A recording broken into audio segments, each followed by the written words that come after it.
Muscular dystrophy का जो cause होता है, जो रीज़न होती है, वो जेनेटिक होता है या दूसरे कॉज भी उसमें होते हैं, लेकिन जो मेन कॉज है वो जेनेटिक ही होता है। जीन्स में जो सडन चेंजेस आते हैं, म्यूटेशन होता है, उसकी वजह से ये प्रॉब्लम होती है। अगर किसी बच्चे में आप इस तरह की जो है मसल से रिलेटेड प्रॉब्लम अगर आपको लगती है, आपको लगता है कि उसकी मसल्स वीक हैं, तो कुछ सिम्टम्स मैं आपको बताऊंगा। उन सिम्टम्स के हिसाब से आप पता कर सकते हैं कि बच्चे को जो है मस्कुलर डिस्ट्रॉफी है या उसको कोई दूसरी तरह की प्रॉब्लम है। क्योंकि शुरू में जब किसी बच्चे को मसल से रिलेटेड प्रॉब्लम होती है तो उसमें जनरली जो है पेरेंट्स भी या जो डॉक्टर होते हैं जिनको ज़्यादा पता नहीं होता मस्कुलर डिस्ट्रॉफी के बारे में, वो इसको एक कैल्शियम की कमी या जो जनरल वीकनेस होती है उसके रूप में उसको लेते हैं और वो उसकी मेडिसिन देते हैं, ताकत की मेडिसिन देते हैं और कमज़ोरी की, वीकनेस की मेडिसिन देते हैं। लेकिन उससे उसको कोई भी इम्प्रूवमेंट नहीं होता, क्योंकि ज़्यादातर लोग पेरेंट्स का यही मानना होता है कि उनका बच्चा जो है प्रॉपर अगर चल नहीं पा रहा है, उठने में उसको प्रॉब्लम हो रही है या वो कभी कभी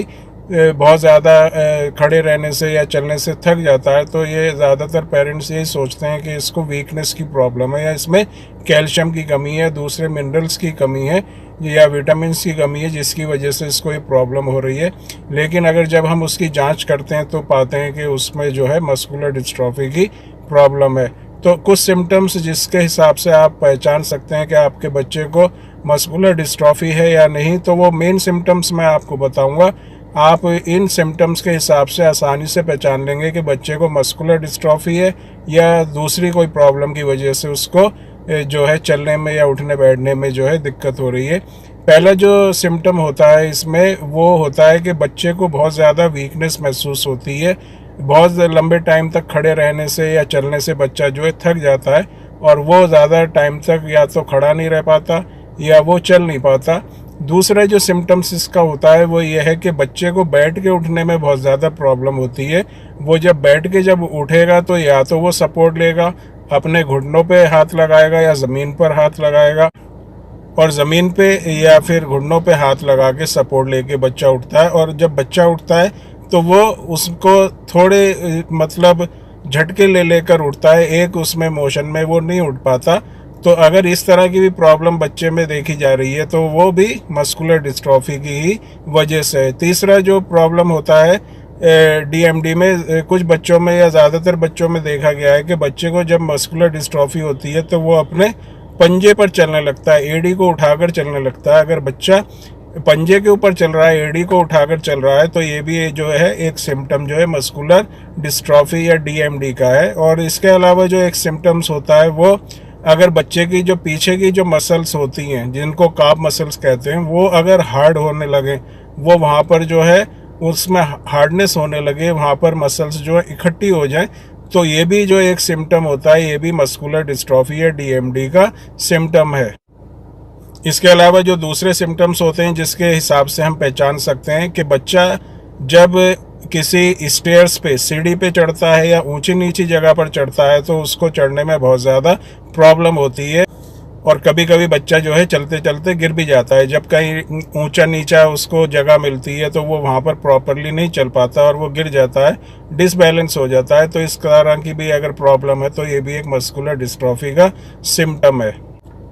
तो अगर किसी बच्चे में आप ये सब सिम्टम्स देखते हैं कि बैठ के उठने में उसको प्रॉब्लम होती है, सपोर्ट से वो उठता है, उसकी जो काफ मसल्स हैं वो हार्ड बहुत ज़्यादा हो रही हैं, पंजे पर अगर बच्चा चल रहा है, स्टेयर्स पे चढ़ने में उसको या ऊंचे नीचे जगह पर चढ़ने में उसको प्रॉब्लम हो रही है, तो ये सब सिम्टम्स जो हैं मस्कुलर डिस्ट्रॉफी के सिम्टम्स हैं। और इसको कंफर्म करने के लिए आप उसकी जो है जांच करा सकते हैं, जिसमें सीपीके की जो जांच होती है, जो एक एंजाइम होता है, वो मस्कुलर डिस्ट्रॉफी भी अगर किसी बच्चे को होता है तो वो बढ़ जाता है। नॉर्मली जो है वो जो कोई भी फीमेल है तो उसमें 180 तक, और जो मेल होता है उसमें 200 तक जो अगर सीपीके का जो लेवल है वो नॉर्मल माना जाता है। अगर वो ऊपर बढ़ जाता है तो इससे आप पहचान सकते हैं कि जो बच्चा है उसको जो है मसल्स में किसी तरह की डैमेज हो रही है, उसकी मसल्स जो है वीक हो रही हैं, उसकी मसल्स जो है अपना काम करना जो है छोड़ रही हैं।